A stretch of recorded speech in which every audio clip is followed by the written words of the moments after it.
Good afternoon, everyone, and welcome to today's webinar. This is Kenzie Pulsifer, the Research Assistant for the Climate Risks for Coastal Transportation Infrastructure Community of Practice. Thank you all for joining us. Today's webinar will be discussing the Canada's Top Climate Change Risk Report, recently published by the CCA. The presentation will be about 45 minutes long, with time for questions at the end. You can ask questions at any time during the presentation by typing them into the Q&A box on your screen, and we will save all questions for the end. And without further ado, I'm pleased to present our speakers for today. Our first presenter is Dr. John Leggat. Dr. Leggat graduated from the Royal Military College of Canada with first-class honors in mechanical engineering and received his MSc and PhD from the University of British Columbia. In 1989, Dr. Leggat was appointed Director General of Research and Development Operations at the National Defence Headquarters and became Director General of the Defence Research Establishment in 1993. He was appointed Chief of Research and Development for DND in 1997 and became the driving force and founding CEO of Defence Research and Development Canada. He was also the Canadian representative for the NATO Research and Technology Organization for many years and led the team that wrote the current NATO Research and Technology Strategy. Our second speaker for today is Paul Kovacs. Paul is the founder and executive director of the Institute for Catastrophic Loss Reduction at Western University. Since 1996, Paul has been a contributing author to the Intergovernmental Panel on Climate Change. He is Canada's leading authority on insurance and climate change and has been a contributing author to numerous international and Canadian reports on reducing the risk of loss from earthquakes, flood, and severe wind. He has written more than 200 publications and articles, and he is a passionate champion for insurance, disaster resilience, and adaptation to climate extremes. And now I will pass it over to Jill Watkins, the project director at the Council for Canadian Academies, to provide an overview of the CCA and the report process. Thank you, Kenzie. It's a pleasure to be here, and it's great to see that we have about 40 participants on the line, which is a fantastic turnout. I'll just spend a few minutes introducing what we did and sort of how we got to the report, and then I'll turn it over to the chair of the expert panel, John Leggat, who is sitting here with me. So I'll just ask to go to the next slide, please. So what basically the Council of Canadian Academies was a not-for-profit. It was established about 15 years ago by founding academies, the Royal Society of Canada, the Canadian Academy of Health Sciences, and the Canadian Academy of Engineering. What we do here is we convene the best experts in their fields to assess evidence on complex scientific topics that are referred to us by sponsors. These topics are of the public interest, and they're basically our reports are designed to inform decision-making in the country. Next, please. So the CCA reports, as you can see here, I'll start off, we're quite independent in the production of these reports. The sponsor, who is usually a government department from the federal government, they're not involved in the assessment or in the production of the reports after the very initial meeting with the panel in which scope is worked out.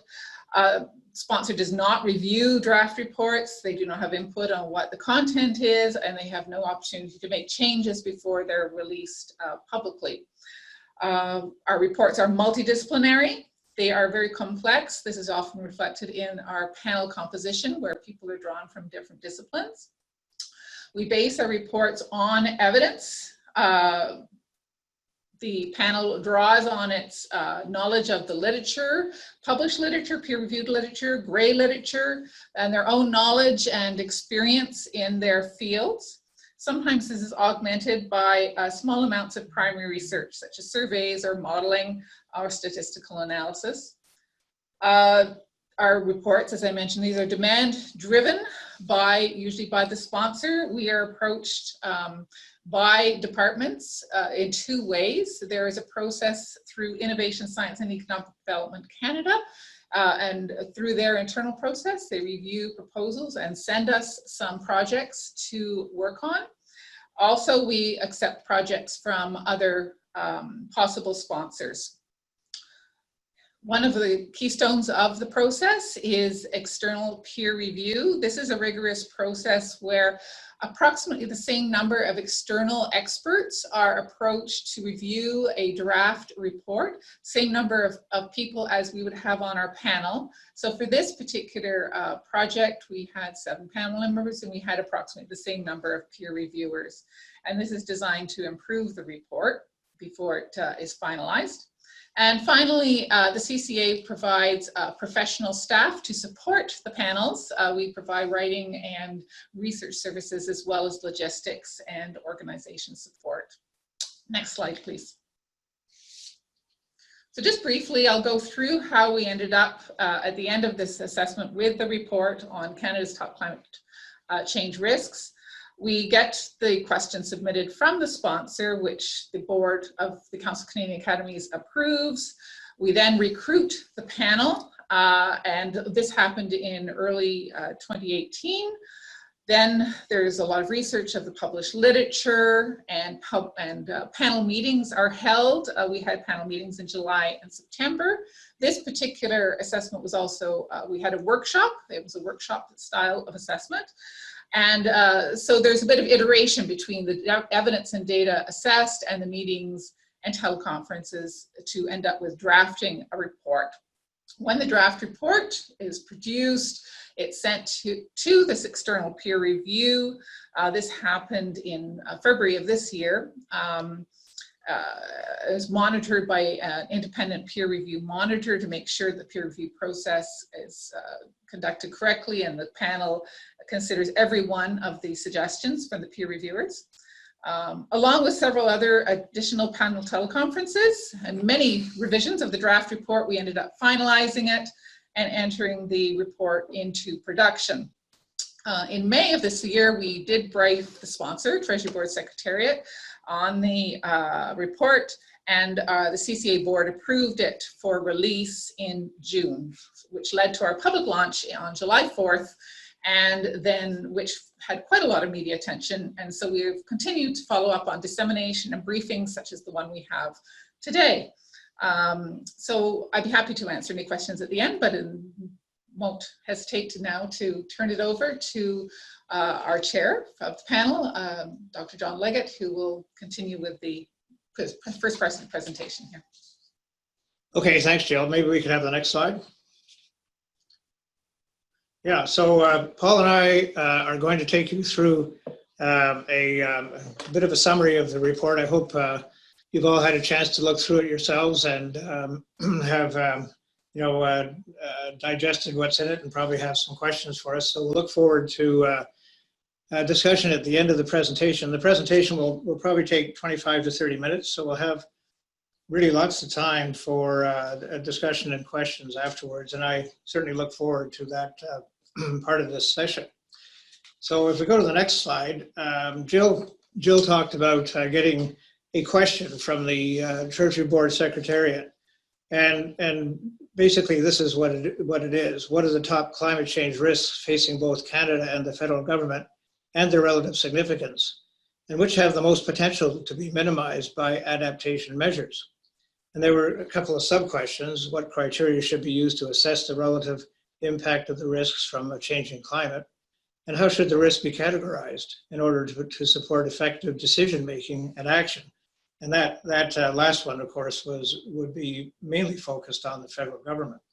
So we were asked to convene a panel of experts, and also the Treasury Board Secretary asked us to hold an expert workshop, which I'll talk a little bit about later, to explore those questions. We're also asked to assess the relative impact of the risk from a changing climate and how these risks should be categorized to support effective decision-making and action. So the next slide, the panel consisted of 7 people shown here. The CCA formed the panel based on generating a balance among economic, health, environmental sciences, social sciences, insurance and risk assessment, and government. So these people here didn't necessarily have one of those particular features.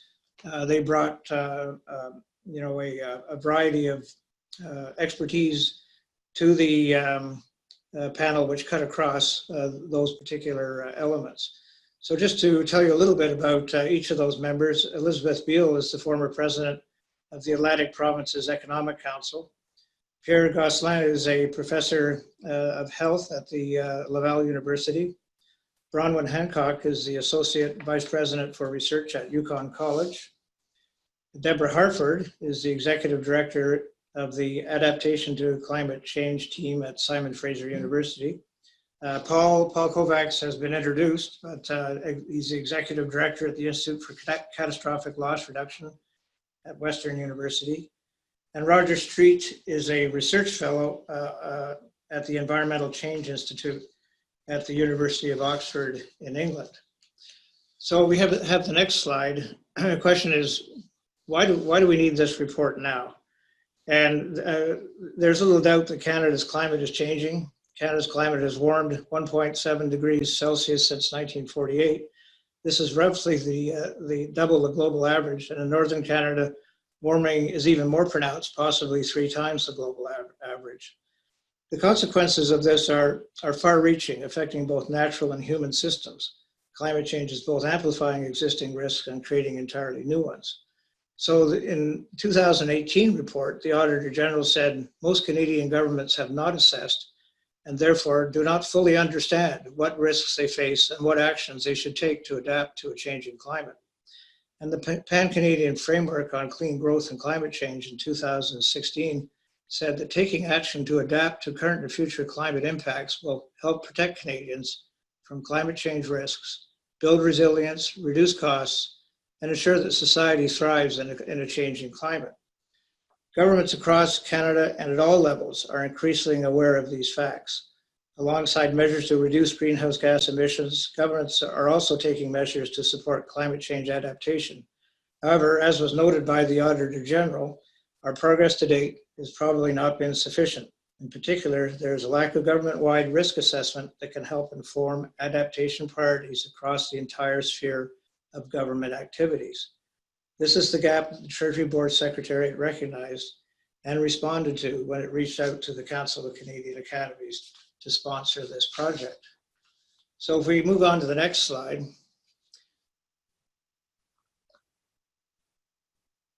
There we go. So some of the key scoping decisions that the panel considered at the outset. The panel and the workshop approached climate change risk from a national perspective. Risks that applied narrowly to a single region or institution were not considered.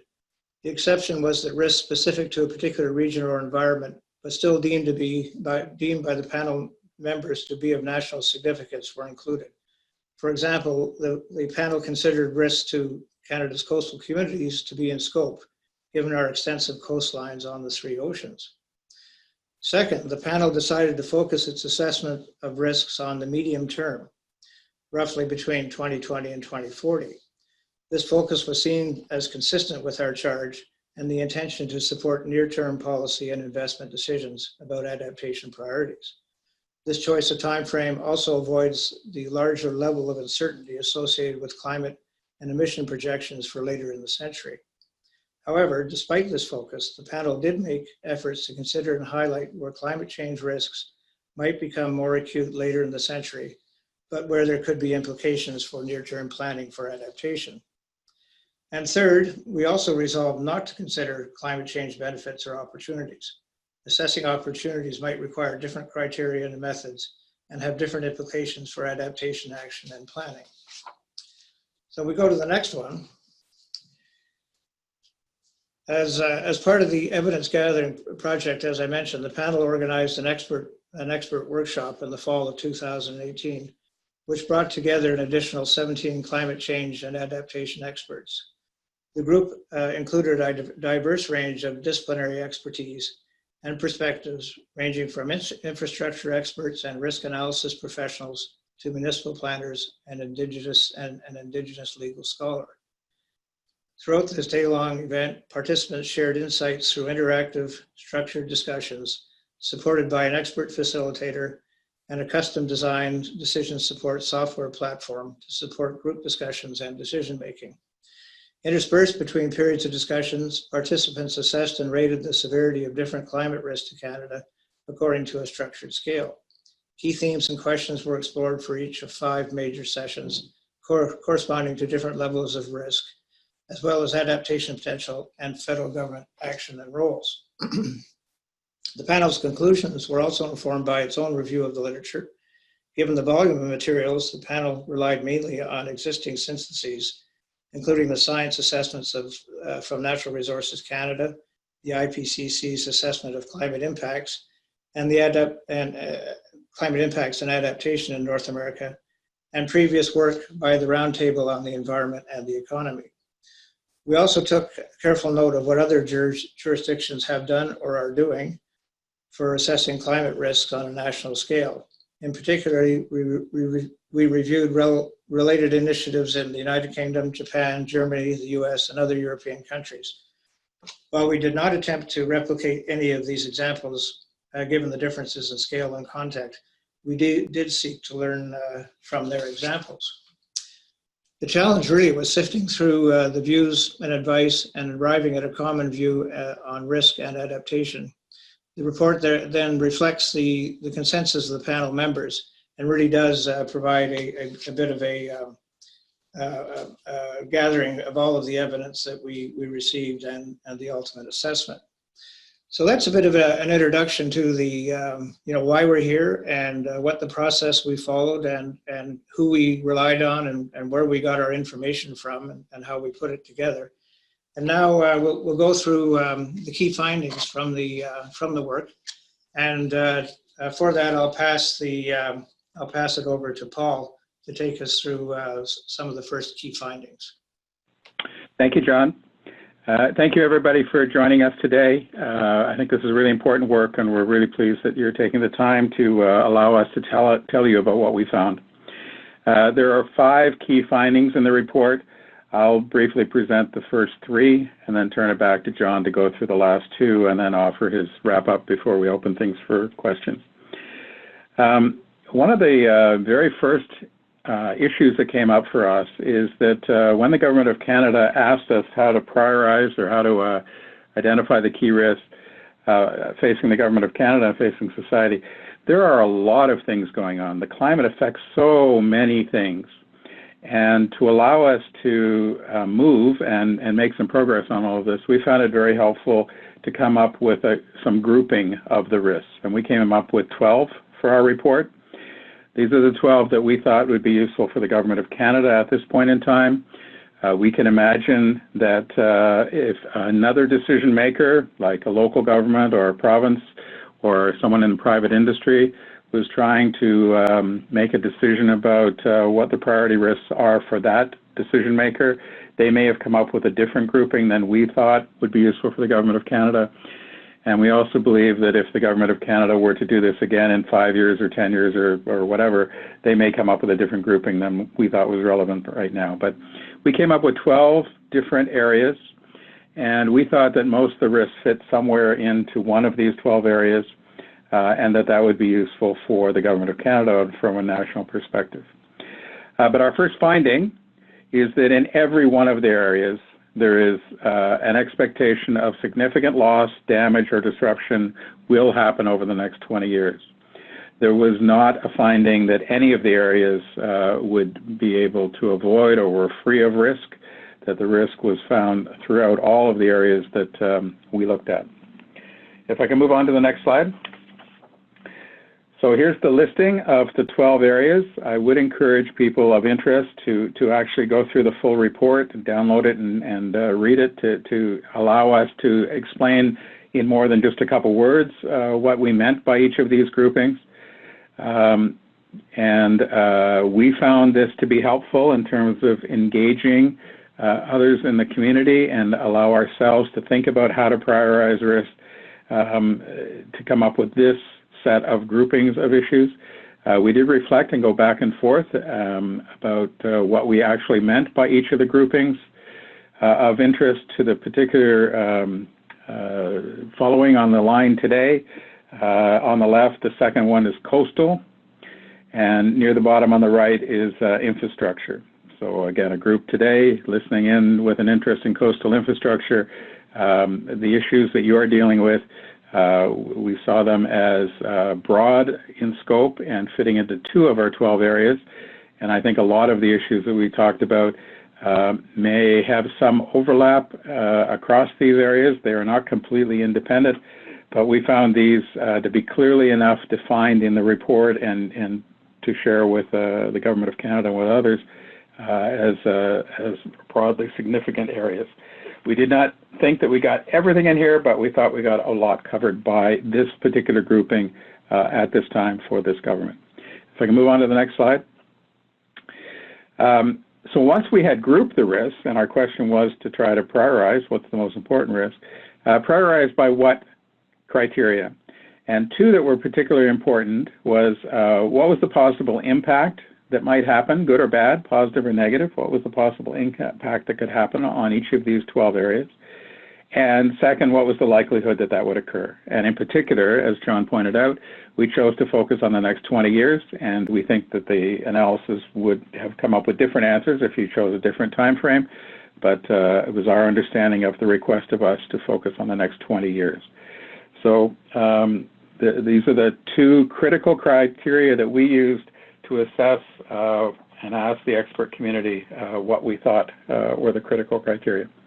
If I move on to the next slide.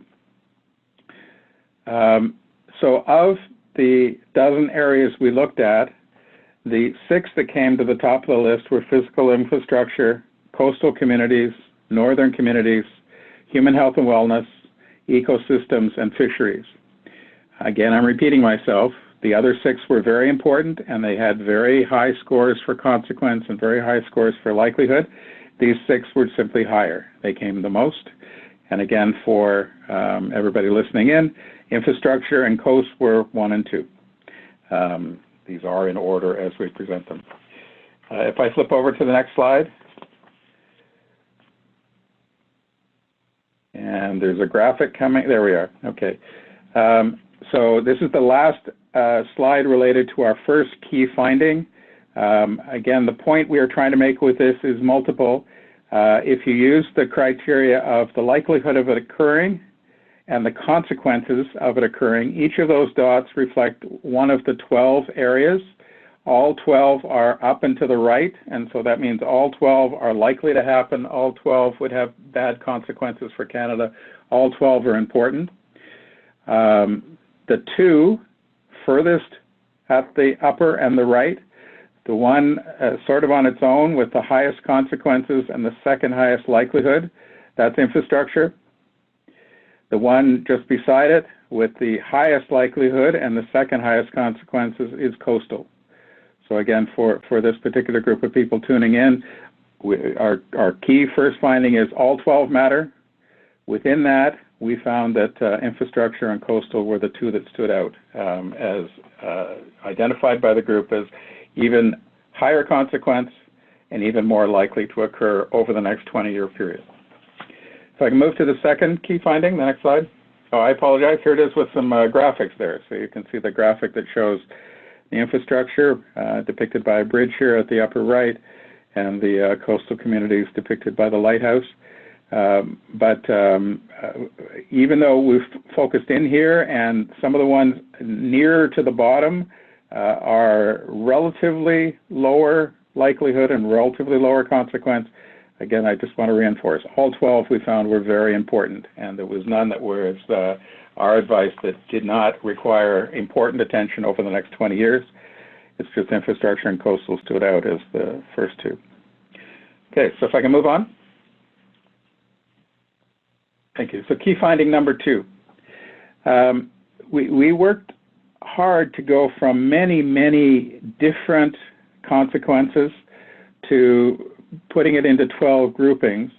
But an important finding for us is that they are all intertwined. And for us, for example, to differentiate between coastal risk and infrastructure risk, again, they are very interconnected, very complicated. And the ability to work on one issue in isolation is proving to be very, very difficult. So again, just to reinforce that, if I can move to the next slide. So this was a rough attempt just to talk about these 12 groupings and some of the links between them. They show up in many different ways. Focusing in with somewhat near the middle is infrastructure, and we talk about infrastructure failing, having an impact on coastal communities. Feedback loops, connecting many of these back and forth. This was not meant to be a graphic that was exhaustive. It was only trying to illustrate the broader point that the world is very, very complicated, and it would be not our counsel and advice for anybody to try to simplify and believe that this should be addressed in isolation, that there are many key elements to work on. In terms of talking to this particular group, doing analysis and research about the interconnections, again, will be very helpful to decision makers. Decision makers want to move on climate change. It's having these complicated impacts, and sometimes responsibilities feel like they're isolated in one group of people with a particular job, and the ability to provide advice about connectedness and how these relationships work will be, I think, greatly appreciated. And also give forewarning about things like cascading effect, where if one area has a difficulty, the knock-on impact on other areas could be very, very serious going forward.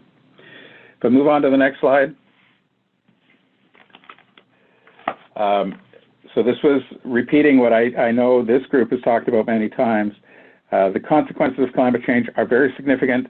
The severe weather damage and things that are being occurring right now are already material, a sense that all of these risks are going to grow. This is an environmental issue, but this is also a very real business issue today at this point in time. And certainly our focus over the next 20 years is a sense that this will build and grow.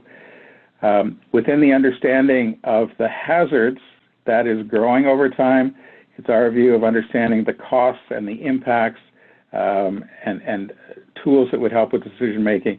There's definitely a need for more research and understanding and knowledge on understanding the cost side and the impact side. All of that's emerging, but much more would be helpful. If we move on to the next slide, again, illustrating back for this group, our top priorities as we identified them were infrastructure, coastal, and northern. And to have anybody step back and say those are independent is certainly not our intent. We are trying to say that there are many different ways that these are intersecting, and that it is important to fully try to understand issues like Hurricane Igor going through Atlantic Canada, Hurricane Juan. Some of the damage affected many different communities in many complicated ways. So being prepared for risks that are occurring, for example, in Atlantic Canada and in eastern Quebec, but also in British Columbia and in the far north, of climate change on infrastructure, on transportation infrastructure, in particular on the coast, require a lot more work and attention. There's a lot of emerging work emerging right now on the transportation changes that are happening in the far north. As the ice cover is being removed, there's a lot more shipping going on, and again, the science behind that is much appreciated and improving. If I move to the next slide. So this is the third of the three key findings that I'm going to share with everybody before I turn it back to John. Again, I'm being somewhat repetitive because we were trying to make sure this came across clearly. We do believe that we found differences across the 12 areas about the relative importance, but all 12, it is important to take action. And in particular, we spent some time trying to assess the capacity to reduce the impact through action. So what was the capacity to use adaptation to reduce the impact? And we looked at it across all 12 of the areas. If I move on to the next slide. So again, this was meant to be asking experts at a somewhat general level, what is the potential to reduce the risks through adaptation that could occur? At the top of the list was infrastructure. This was meant to say, are consultation with the expert community said the consequences that will occur because of climate change to infrastructure over the next 20 years can meaningfully be reduced by action. And the capacity to make progress on reducing the risk to infrastructure is arguably higher than each of the other 12 areas. We are trying to reinforce across all of the areas there is great capacity to take action now through adaptation and reduce the negative impact that would be occurring over the next 20 years and beyond. But there are some areas, at the top of our list was infrastructure. Coastal is fairly high up there. It's not the highest in terms of adaptation potential, but the broad message is that the consequences that are going to occur if we fail to take any action to issues like coastal infrastructure can be averted through the potential to take action, and that some of the areas where there is greatest potential are the ones that this group is particularly caring about, like infrastructure and coastal. If I move on to the next one, I'm down to my last two slides. So in terms of how to take advantage of the identification of critical risks and the potential to adapt to those risks, it's our view that it is really important to spend time to understand how the different risks interact with each other. They are complicated. They are not usually lending themselves to simple solutions. So it is required to take the extra effort and time to truly get the full impact of the adaptation actions. While there's a lot of potential, we have to do it right. There is a risk that we can have some negative impacts. We might get this wrong. You can put in well-meaning protection that, not done well, can actually increase vulnerability and exposure. It's possible that action to deal with one issue can create problems for another. So maladaptation is a real risk.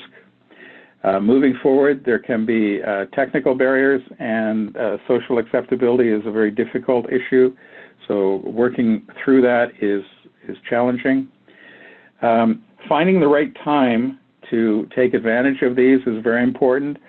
Certainly a personal area that I'm very interested in is right after an event.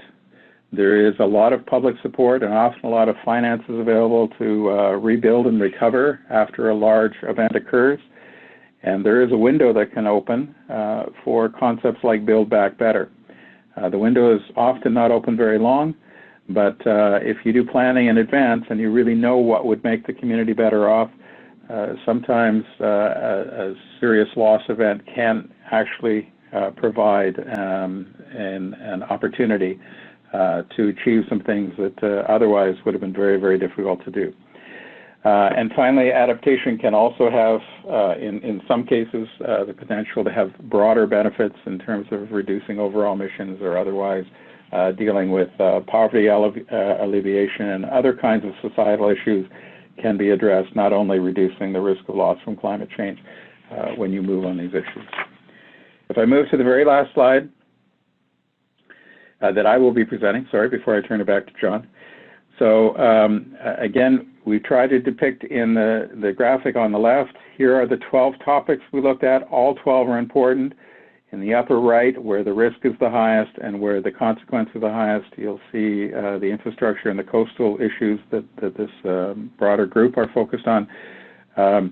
We do believe that there is a lot of scope to look at the potential to make progress and to do something about these risks, bringing together this element of identifying the priority risks, but also identifying the capacity to make progress, can allow us to reduce what the consequences would otherwise be if we do invest in adaptation over the next 20 years or beyond. We can reduce the consequences and we can reduce the likelihood of it occurring. So we think that there's great potential to make progress if we do, and some of the issues of interest to this group, I think, our broader analysis is highlighting dealing with infrastructure and coastal transportation infrastructure are topics that we think should be very much on the mind of a lot of decision makers. John, with that, I'll conclude my presentation of the first three findings, and John, back to you. Okay, thanks, Paul. So let's move on to the next slide.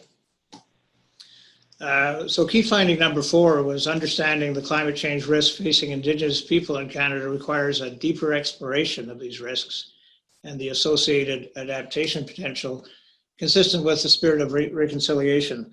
I have to say the panel had a lot of difficulty with the whole question of risk to Indigenous communities.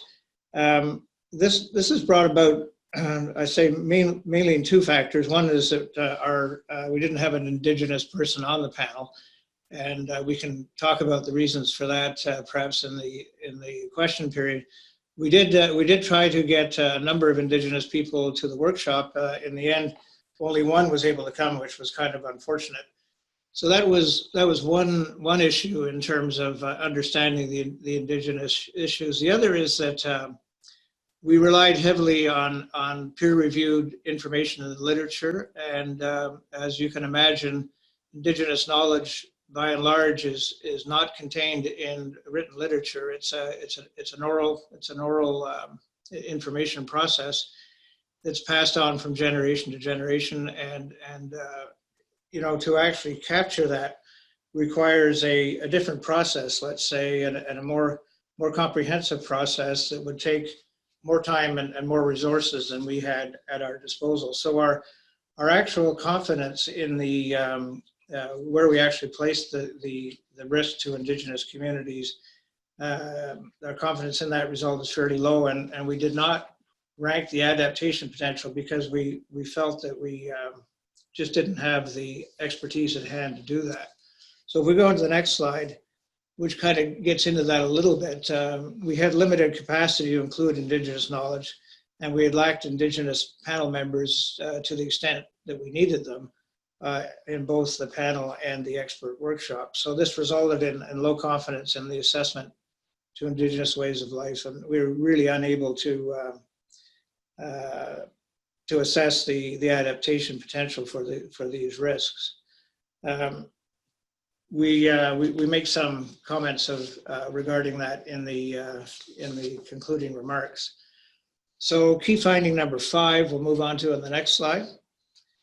And that is the federal responses to each of the 12 areas of climate change risk can be informed by prioritizing actions within and across 3 main categories: coordination and collaboration, capacity building, and assets and operations. So I'm gonna dig into that a little bit in the next slide. So when we look at those, go to the next slide. Yeah, there we go. We look at those 3 categories. In each of the 12 areas of risks, the nature of federal involvement depends on departmental mandates, provincial and territorial, Indigenous and local government involvement, and actions taken outside of government.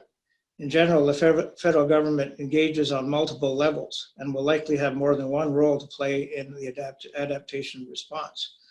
The federal government also has an overall responsibility for the safety and security of people in Canada. So the pervasiveness, complexity, and interconnectedness that Paul talked about of climate change necessitates a concerted effort to coordinate adaptation measures. An overarching and important role for the federal government is to enable and empower coordination and collaboration. So this would be, if we're looking at the top bar there, interdepartmental, among departments in government, dealing with horizontal issues that cut across departments. International, coordinating internationally with our countries that have like problems, internationally where we can assist countries. And domestic, you know, we're working with other levels of government and Indigenous organizations and peoples. So on the capacity building, the federal government, of course, is often best positioned to provide resources that can, resources of knowledge and a knowledge base that can build the adaptive capacity of other actors, be it through provision of data, decision support tools, or funding. In this respect, the science base in the federal government is vital to informing decision-making and policy development in the federal government. So in the capacity building side, we see data, information and tools, and financial support. So the federal government is well positioned to help build capacity, both at the federal government level, but also to assist provinces, territories, municipalities, and Indigenous groups in terms of building capacity for understanding risks and understanding adaptation measures. And finally, looking after assets and operations, safeguarding public assets and ensuring the ongoing ability to deliver public service in a changing climate are also key areas of federal responsibility. In particular, ensuring that program delivery is maintained, that there's effective legislation and regulatory activities undertaken by the government, and that the government looks after their own assets, such as military bases and ports and so on, that could be affected by a changing climate. So if we move on to the next slide. So if we look at how all this fits together, what we've been talking about, the federal government could benefit from a framework that supports departmental decision-making and coordinates horizontal prioritization and collaboration across departments. This is an interesting slide from the CCA's perspective, because as Jill mentioned, the CCA isn't really in a position to provide advice, but we can provide perspectives on perhaps what are a good way of doing things, and this is what we tried to do here. It was a bit of a challenge for the panel to skate that fine line between providing advice and providing an opinion on how things might be pulled together. But pulling all three main components of the report together, the panel concluded that priorities can be identified based on types of consequences and severity of the risks, the potential for adaptation, and the nature of the response measures required. The top risks may not necessarily be the highest priorities for action if these risks are already being managed appropriately or fall outside federal responsibility. Other risks may be high priorities if urgent action by the federal government is needed, or if existing information is inadequate. Appropriate governance of this prioritization could enhance the legitimacy of the results. The federal government could benefit from this kind of framework that supports departmental decision-making while also coordinating horizontal prioritization and collaboration across departments and agencies, as well as with other levels of government at the provincial and territorial level. Finally, national risk assessments of this nature could enable and encourage other jurisdictions to engage in some kind of similar processes. Risk assessments are currently underway in British Columbia and Ontario. So let's go to the next slide, which is final reflections. So the panel was asked to provide some final thoughts as we wrapped up our work. I should point out that the work was carried out in a relatively short period of time. We received the charge from the Treasury Board in the early months of 2018. The panel was convened in the spring of 2018. Our first meetings were held in the summer of that year, and basically our work was concluded by December. And at that point we started the process of writing the report and doing the review of our results to ensure that we had consistency across everything that we had considered. So it was a very fast and very high-level, broad perspective on top climate change risks for Canada and their adaptation potential.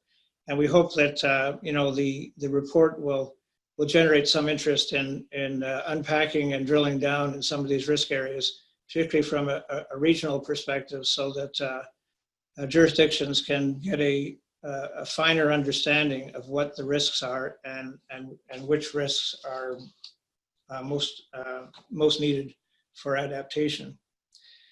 So just to go through some of these final reflections, more research is needed, but a lack of certainty should not serve as a barrier to future risk assessments and adaptation action.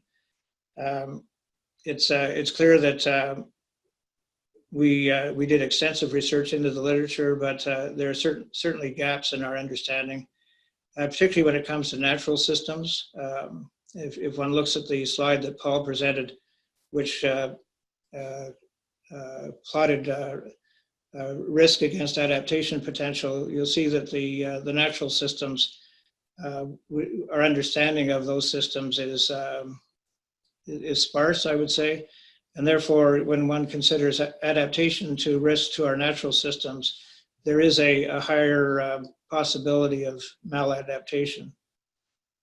Second point is a structured, well-resourced, inclusive, and regularly repeated risk assessments enhance transparency, legitimacy, and usefulness. And certainly our view is that these kind of assessments need to be carried out regularly, both at the federal and provincial and municipal levels, so that as the climate continues to change and as we see the impacts of climate change, we're prepared, we understand those changes, and we're prepared to deal with them. Linking future risk assessments to a formal evidence report would add rigor. And our effort did draw heavily on evidence reports, but it would be useful to have a formal evidence report that would be that would underpin future risk assessments. A deeper exploration of risks facing Indigenous people in Canada is warranted. I think personally that this is something that really needs to be done. It is probably a task in itself to do it, because it would require broad consultation across the country and different techniques for drawing out of the Indigenous groups what they foresee as the risks and what they see as their ability to adapt to those risks. And finally, national risk assessments could enable and encourage other jurisdictions to establish complementary processes. This is one area where the federal government could provide leadership and encouragement to the other areas of government to undertake risk assessments and to develop an understanding of where they need to make investments to reduce the impacts in the future. So that pretty much concludes the presentation. I'd like to thank you all for your attention during the brief, and certainly thank you for participating in the webinar today, and I look forward to your questions and the discussion. Thank you. Thanks, John and Paul, for the presentation. That was great. We have had a number of questions come in, so we'll get right into the discussion. But if anybody does have a question, feel free to type it into the Q&A box below. So we'll start with the first question from Teresa. The question is, did you find any insight into the risk of climate change leadership in respect to the findings? For example, lack of sufficient emergency management and business continuity management programs at the various levels of government? Paul and I haven't talked about how we're going to deal with questions. Paul lives several hundred miles away from me, and so what I suggest, Paul, is that I'll take a crack at it, then you take a crack at it, and then we'll ask, in this case, Teresa, whether she has any follow-up questions. Does that make sense? Sounds good, John. As I've scanned ahead to some of the questions coming, I think most of them are going to be your way. So I'll sit here kind of quietly and jump in if I've got something to add, but I know you're going to do really well with them. Thank you. Yeah, well, I think people would certainly appreciate your perspectives on the questions as well. So we'll bounce them around. How's that? Sounds good. So to Teresa's question, we didn't really look at emergency management capacity and emergency management governance. So, you know, in the context of the work that we didn't look at that, but I'll offer a few personal perspectives on it, I guess. When I look at some of the climate-related events that I've been involved in directly or indirectly over the past several years, and I guess the first one the ones that I was more or less directly involved in were the floods, the Red River floods and the ice storm in the 1990s. So those are two, and then one looks at the fire in Fort McMurray, the recent flooding in the Ottawa and St. Lawrence River valleys, the forest fires in British Columbia. All of these events required significant emergency management response, to the point that in, I think, just about every case, the provinces called upon the military through aid to the civil power for support in dealing with the response to these events. So I would say within the context of what we've seen in the past, the capacity is sufficient, but one has to recognize that we're basically using a high percentage of the capacity that's available. So if one projects forward to possibly simultaneous or simultaneous events or larger scale events, the question really is, do we have the emergency management capacity to deal with that? And that's a question I throw out there. I don't have the answer to that question, but I think your question, Teresa, is very relevant in that context. And it's something that government should be looking at in terms of their strategies for the future, as to whether or not we have sufficient emergency management resources to respond to the kind of events that these risks project. Paul, do you want to add to that? Small part I would add is that I am one of the ones who's very excited that Canada now has an emergency management strategy that'll take us out to 2030, and to have the federal and provincial governments and territorial governments all sign on to a single unified strategy is exciting. I was in Sendai and helped with the negotiations of the Sendai framework, and there was a lot of discussion in the Sendai framework and some discussion in the Canadian strategy linking climate change to emergency management in Canada and worldwide. So I think it is important that climate change is a growing discussion within the emergency management community, and that we have a strategy going forward. Okay, great. And the next question comes from Russell. He asks, do you think it would be beneficial to develop a separate report that identifies the benefits or opportunities of a changing climate? Such information might be misused if it could also be invaluable for adaptation efforts. Yeah, I mean, certainly, Russell, that's a good point. As I mentioned in my, the opening to the presentation, that particular aspect of the question was not part of the charge that we were given, so we didn't look at the opportunities of a changing climate. When you read what people are projecting about that, the consensus, I guess, is that in the short term it could be benefits to Canada because we're a cold country, and more warmth could increase agricultural production, would reduce energy costs presumably, and could enhance things like tourism.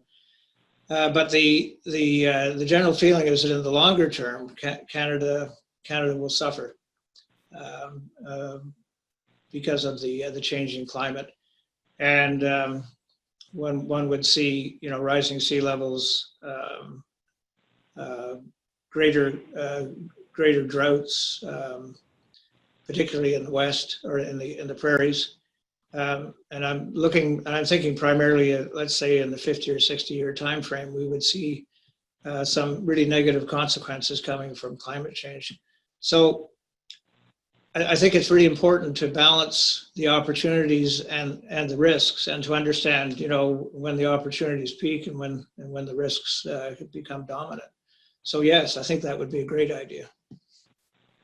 It's Paul. The small part I would add is one of the most quoted reports in the disaster management community is the study by the Multi-Hazard Research Council in the United States, saying that if you spend $1 on disaster risk reduction, you'll save $4. That report was relatively recently updated, called Mitigation Saves 2.0. And in the new report, they're finding savings of $2 to $7 for every dollar spent, that there is a lot of potential to do good things in this space of adaptation. And all of the work, the best known work, happens to have been done in the United States. But as more Canadian studies come forward, trying to quantify the enormous potential to avoid the expected losses, I think there's a really important positive story that needs to be told. So, Russell, as part of what I heard in your question, there's a positive story and it needs to come out, and it should be talked about more. And just building on a little bit on what Paul said there, when one looks at the kind of spectrum we're dealing with here, you know, we look at mitigation. A lot of work is going on in terms of mitigation of climate change through greenhouse gas reduction, and then we look at prevention and adaptation. And then we have events that take place, and we have response to those events, and then recovery. And I agree with Paul and entirely that the money spent on mitigation, prevention, and adaptation goes a long way towards reducing the number of events and consequently the amount of money that needs to be spent on response and recovery. Great. And the next question is just a clarifying question referring to the risk assessment chart that was shown on one of the slides. And someone wanted to know how was likelihood defined? Is that if things continue as is? I'm not sure if we could flip to this slide, but. Yeah, I mean, likelihood is not defined as things continue as they are now. Likelihood is defined in terms of the climate drivers, which are things such as floods, fire, wind, and so on. The likelihood of those drivers actually exacerbating risks in the future. So we looked at those from the point of view of how likely is it that these drivers are going to have an impact in certain areas of risk that we identified. And so we didn't look at it as things continue as is. You know, and we also looked at an expanding economy and an expanding population and expanding use of energy, so we did look in that 20 to 40 year time frame to try to understand how the country would change itself, how the population would change, and how the drivers would change over time as well. Yeah, it's Paul. If I can just build on what you were saying there, John. We had a long conversation. What was the question that we were to answer? And if the question was looking ahead 100 years or 200 years or whatever, we would have approached this very differently, and a discussion about likelihood and what features could we have needed to explore. It would have been a very complicated question if we were looking far into the future. The decision that we made to focus on 20 years from now, there will be population growth, there will be more assets around, the weather will be a little different 20 years from now. But the difference between an extreme scenario or an optimistic scenario over the next 20 years is relatively small. So our choice of a focus on the next 20 years meant that we did not spend most of our time talking about what future or what likelihood or what we were leading to. It was a world that'll be different 20 years from now, but just at the margins in terms of a little more extreme weather, a few more people probably located exposed to risk, etc. Was what I believe we were trying to convey when we talked with the experts about the likelihood of what the world will be like in 20 years. Hope that was helpful. All right, thanks, Paul. The next question is from Tay. The question is, the BC government released its CC risk assessment report in July 2019, and I see inconsistency in some definitions and language. I'm wondering if there were any engagement with provinces. Yeah, thanks for that question, Tay. Given the time frame that we had available, there was no engagement between us and any of the provincial governments, or for that matter, the federal government. In fact, the engagement with the federal government is not consistent with the way the CCA carries out its assessment processes, because the sponsor is not included in the assessment. we did have someone from Deborah Harford, someone from Simon Fraser University on the panel, and she's been engaged with the City of Vancouver and I think the BC government, but I'm not absolutely sure of that. So there may be some inconsistencies in definitions and language. We tried to use as much as possible definitions and language that are used extensively within the climate change community. But it's entirely possible that there may be some areas where our definitions and language are not consistent with the BC report. It's Paul. A very small part I would add is when I presented the first of the findings, it was my opinion as one member involved that the Government of Canada, the Government of BC, and others should actually approach this slightly differently.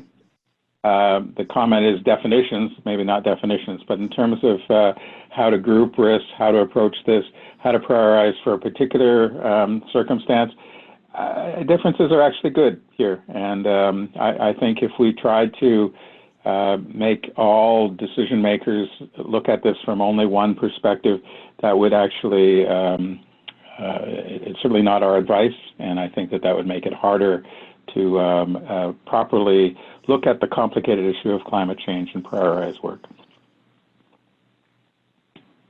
All right, the next question is from Russell, and it's, the presenters mentioned that the government would benefit from a framework that supports decision-making and coordinates across departments, but how would that framework compare to the Pan-Canadian framework on climate change?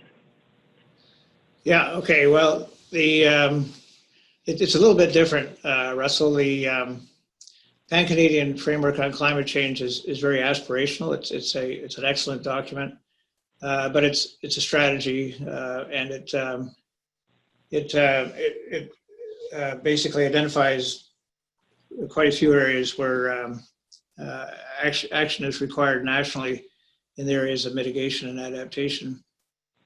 What we're really talking about when we talk about supporting decision-making across departments is that having worked in the federal government for quite a number of years, things tend to get fairly siloed within the federal government. So not to be too critical, but when issues come in that cut across departments, such as climate change cuts across multiple departments, the whole issue of interdepartmental coordination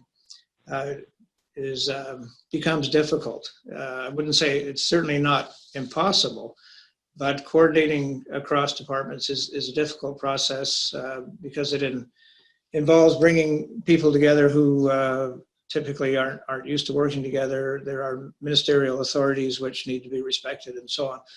So the framework that we provided, we're hoping will help in terms of providing some sort of mechanism or some sort of means by which decision-making can take place across departments so that priorities can be set, and investment decisions can be made, policy decisions can be made, regulatory decisions can be made in a horizontal way and in an effective way which benefits Canadians and which is consistent with the role of the federal government.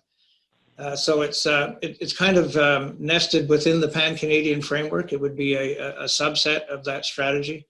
It's not, I don't think it's specifically addressed in the framework. I can't say that for sure because it's been a few months since I read through that document again.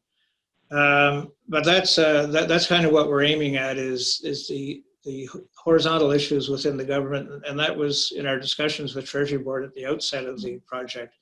That was one area where they had indicated an interest. It's Paul. I have nothing to add. That was great, John. Thank you. Okay, thanks. Next question is from Megan. Were there risks that emerged that did not lend themselves to adaptive measures, and did that exclude them from the inclusion in the top 12?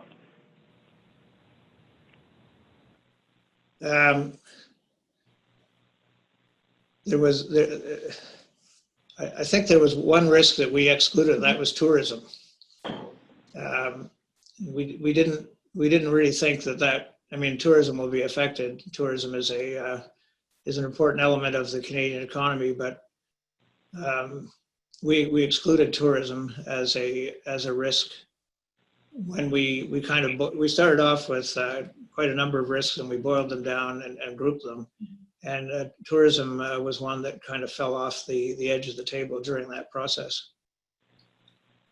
As Paul mentioned, we may not have captured all of the risks, all of the top risks in the 12 that we identified. And if this were done by a different group at a different time, they might come up with a different result.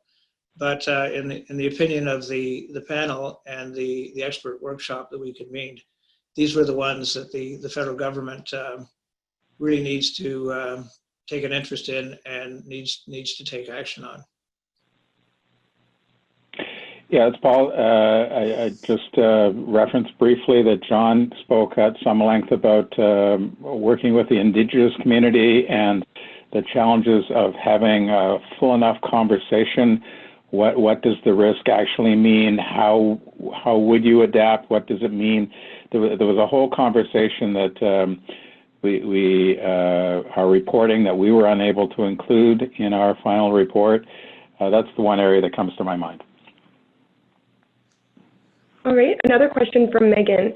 Was there any type of physical infrastructure that was more vulnerable, or were other factors like age or location bigger influencers?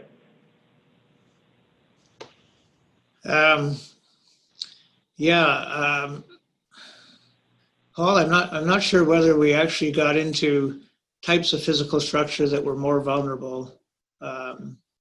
Age or location, bigger influences. Certainly, age is a factor, given that design criteria, standards, and so on have changed with time. I don't know, Paul. Do you want to dig in on this one a bit? Yeah, as chair of the Canadian National Committee dealing with infrastructure, I have lots to say, but I'll keep it to a very short comment here. Yeah, there's lots and lots of details that are actually going on within Infrastructure Canada and elsewhere. It's quite exciting how this is being picked up and dealt with federally, provincially, and locally. But the objective of this particular exercise was to do a very high-level assessment. Where does infrastructure compare to other questions like Indigenous issues or forests? We were trying to do it at a high level for this project, and at a high level, the message that we heard from the expert community is infrastructure is really going to get hit hard over the next 20 years by climate issues, and there is scope to do something about it. So I think that was a really important finding that dealt with at that high level, talking about infrastructure to include public infrastructure, but also housing and a whole range of different things, all fitting into one broad category here, that the expert community came back as one saying, this one stands out, and that the risks here are even higher than all the other areas, and the chance of it happening is really, really high. But this was not ever meant to have been the exhaustive study about the specific kinds of infrastructure or breaking it down. But the fact that there is a lot going on is very exciting to me. And if anybody who's part of this call would like to chat more about some of those things, I'd be delighted to talk at length about some of the ones that I'm aware of. Okay, great. So we have a couple comments from Christine, and then I think our last two questions. So from Christine, she says, relieved to see that the more research is needed is followed by the should not serve as a barrier for adaptation action. And I'm hoping that we can encourage practitioners, those in the climate resiliency trenches, to access respected international standards instead of funding new approaches that then require piloting time, testing, etc. The tools are out there. Let's apply them all and share the results and learn together. Thank you for all your work and for the webinar. Thanks, Christine. Okay, and then our last couple questions.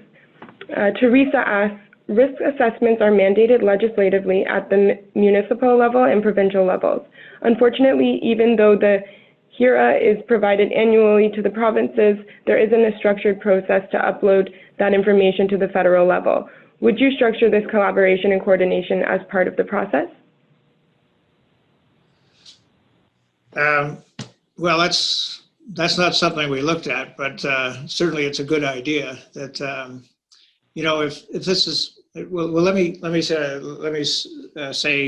this, that our assessment was fairly broad at a national level, and when one provides a regional or even a municipal perspective on the risks that we identified, the priorities will change just based on geography and climate and where populations live and what goes on in those areas from the point of view of agricultural or resource development and so on. So the regions, municipalities, provinces need to think about the risks within the context of their own jurisdiction. So the more we can share of that kind of information, when we presented to Treasury Board Secretariat, they said, did you have time to dig into any of these risks? And our answer was basically, well, we packed the risks, but we didn't unpack them, and they really do need to be unpacked, both in a regional sense, but also in what does this really mean? How do these risks play out from the point of view of the hazards that are driving them? So yes, I mean the answer to that is yes. We need to have more collaboration and coordination as part of the process, and the federal government can provide leadership in that regard, both in terms of know-how and legitimacy, but also in terms of funds. But we didn't say that in the report because we're not allowed to make recommendations. But if somebody were to ask me, I would say certainly that makes sense. Teresa, if I can jump in with an enthusiastic, oh wow, that would be great. I'm going up in a couple of weeks to Ottawa because they're doing their assessment to help them, and they just called and asked for, they bring in some outsiders when they do that. So I'm looking forward to that. If you're ever doing it in Mississauga and you'd like another opinion, just let us know. We'd be delighted to come and speak our mind. But I've always felt that this is, as you mentioned, this is a requirement that every community must do this, but it is frequently not a public document. And there are groups like our research institute that would love to collect and assess and contrast and compare. I'd love to, talk about the rigor of one community's assessment compared to the next. I'd love to compare neighboring communities to see if they are both looking at the same hazards as you would hope they might do. And the fact that it's not often publicly available to do makes it hard for some of us who would love to do that and then aggregate that and say, here's what all of this implies. So there's some in the research community like ourselves that would love to get more involved. For the Government of Ontario to require you to file this, wouldn't it be great if the Government of Ontario formally processed it and came up with a province-wide public document saying here's our collective view based on what input was given to us by all the communities across the province, and then to do that at the national level. Again, sounds like a wonderful, wonderful process. An enthusiastic yes from me. How to achieve that?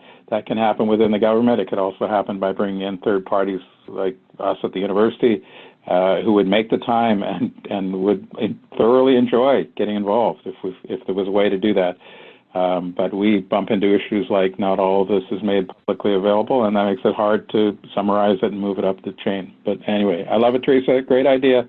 Call me if I can. All right, and then our last question is, did you also take into consideration the amount of effort required for any particular form of adaptation when evaluating adaptation potential? Yeah, that's a great question. And that question, I think, is currently being tackled by the Treasury Board Secretariat. By effort, effort very quickly boils down to funding available. And we didn't do that, but part of the reason for this report was to provide Treasury Board Secretariat with some information whereby they could set priorities, understand, improve understanding of what needs to be done, and to actually cost, develop cost models for the effort that should be applied in the adaptation the adaptation measures that are needed. Now, the issue in my mind is complicated by the fact that the cost of mitigation is already, we already know it's very high. It's in the trillions of dollars when one looks at, you know, the cost of Canada reaching 80% greenhouse gas reduction by 2050. It's going to cost a lot of money. Not all that money, of course, will be spent by the federal government. It'll be, you know, there'll be economies that come into play in terms of supply and demand, whereby, you know, people will adjust priorities and money will be spent in different ways. But there will be costs associated with that the government has to bear. And when you add those to the cost of adaptation, the bill gets very high very fast.